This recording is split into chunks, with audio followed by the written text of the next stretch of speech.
The Aam Aadmi, as it is said, the man in India on the streets who seems to perhaps take the easy way out. Mr. Raghunandan, I also want to ask you the question that there have been, especially in Delhi, we've seen the Aam Aadmi effect, very lofty promises made.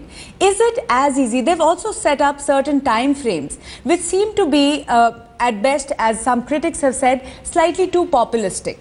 Do you think it is too deep a malaise to be fought with such strict timelines? Is it going to take longer for these mindsets to change?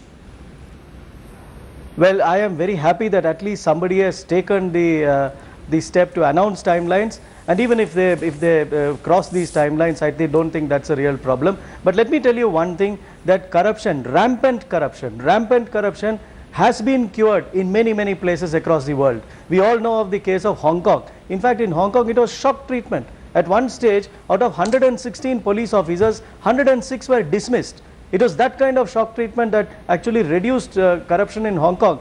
Hong Kong became from one of the most corrupt cities in the world to one of the cleanest places today.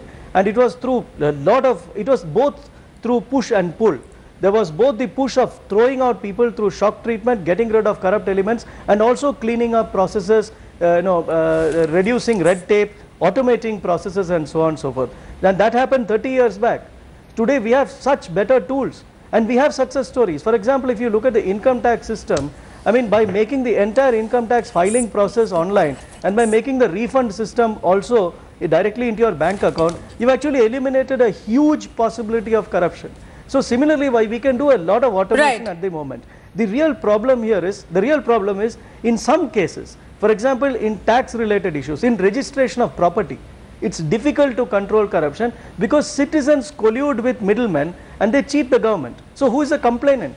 The citizen actually undervalues his property and registers the property for a lower value, and then we have to just ask ourselves as Indians, I mean, are we really being very honest?